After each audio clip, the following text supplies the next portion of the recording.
Congress working committee की जो बैठक हुई कल, और जिस प्रकार की पहले बातें बाहर आईं, उसके बाद रणदीप सिंह सुरजेवाला की जो प्रेस वार्ता हुई उसमें सारी बातें उन्होंने बताई, तो बड़ा स्पष्ट दिखता है कि एक लिखी लिखाई स्क्रिप्ट थी जो एक गंतव्य तक पहुंचानी थी, आला कमान को उसको पहुंचा दिया उन्होंने। पहले तो ये हुआ कि G23 में कहूँगा जो लीडर्स थे, 23 लीडर्स थे कांग्रेस के, और आला लीडर्स ने पत्र लिखा।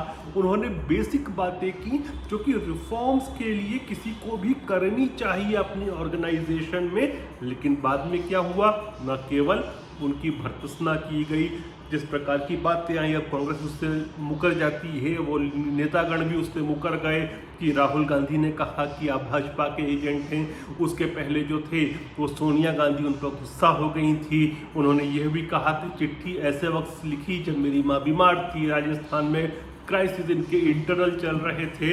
तो यह सब क्या दर्शाता है कि पहले से घर में प्लानिंग कर ली थी गांधी परिवार ने कि किस प्रकार से ऐसे लोगों की आवाज़ को ठिकाने लगाना है, उनको कंट्रोल करना है जो किसी भी प्रकार के परिवर्तन की बात कर रहे हों।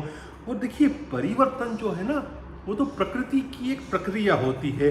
परिवर्तन हर जगह होता है, भारतीय जनता पार्टी में भी हुआ, एक पूरी की पूरे नेतृत्व का परिवर्तन हुआ। जब परिवर्तन होता है तो वो दिखता भी है, मीडिया में भी दिखता है, दुनिया भर को दिखता है, लेकिन ऐसा नहीं होता कि परिवर्तन जो करना चाहे उसकी ही गर्दन दबा दी जाए।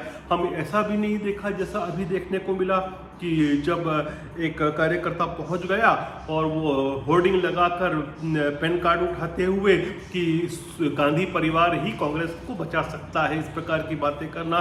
तो ये ऐसा नहीं है कि जो ट्रांजिशन जब भी होता है कांग्रेस में, इस प्रकार के दृश्य सामने आते हैं तो लगता है कहीं ना कहीं से यह बिल्कुल प्रेरित करके बनवाए हुए दृश्य होते हैं। जैसे आप याद कीजिए, जब राहुल गांधी ने इस्तीफा दिया था तो कांग्रेस का एक वर्कर अपने आप को फंदा लगाने की कोशिश करता हुआ दिखा।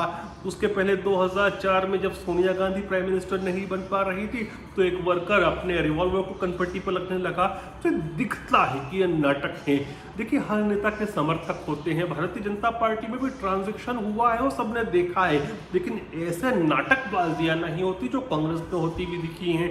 और ये नाटकबाजियां क्यों होती है आप ये समझिए। और फिर जो लोग बात करते हैं परिवर्तन की, वो चुप क्यों बैठ जाते हैं। आप वर्तमान में जो कांग्रेस वर्किंग कमेटी है उसका स्ट्रक्चर देखें, आप उसमें ऐसे नेताओं को पाएंगे, बड़े बुजुर्ग या तो नेता हैं, या ऐसे नेता हैं जिन्होंने कभी चुनाव नहीं लड़ा, या ऐसे नेता हैं जो कभी जीते नहीं, या ऐसे नेता हैं कि मेरे और आपके पैदा होने के पहले कभी चुनाव लड़ा था, उसके बाद चुनाव नहीं लड़े।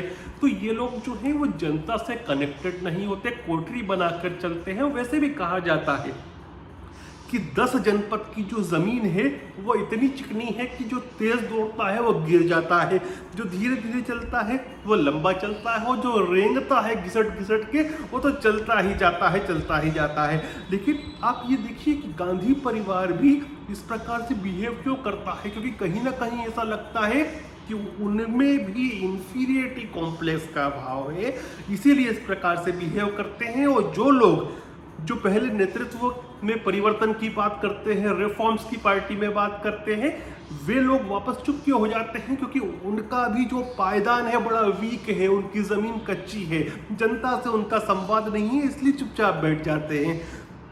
अब यहाँ तक कि आप ये पूछ सकते हैं कि मैं ये बात क्यों कर रहा हूँ, ये तो कांग्रेस के घर का विषय है। बिल्कुल घर का विषय है, लेकिन देश को एक सार्थक विपक्ष की भी आवश्यकता होती है, और हमारे यहाँ जो है वो नेगेटिव विपक्ष चल रहा है, और नेगेटिव विपक्ष का जो देश के सामने परिणाम आता है वह भी नेगेटिव आता है। और क्या बोले कांग्रेस पार्टी के विषय में, मैं तो यही कहता हूँ कि लौट के बुद्धू, या मैं उसके आगे नहीं बोलूँगा कुछ भी, या मैं ये कहता हूँ कि मजबूरी का नाम सोनिया गांधी। बस यही कहूँगा। देख रहे हैं क्या होता है, कह रहे हैं कि 6 महीने के बाद ट्रांजैक्शन होगा। घर की दुकान है, घर का बच्चा या घर की बच्ची ही बैठती है घर की दुकान पर, बाकी तो सब जो कामगार हैं वो आते जाते रहते हैं। धन्यवाद।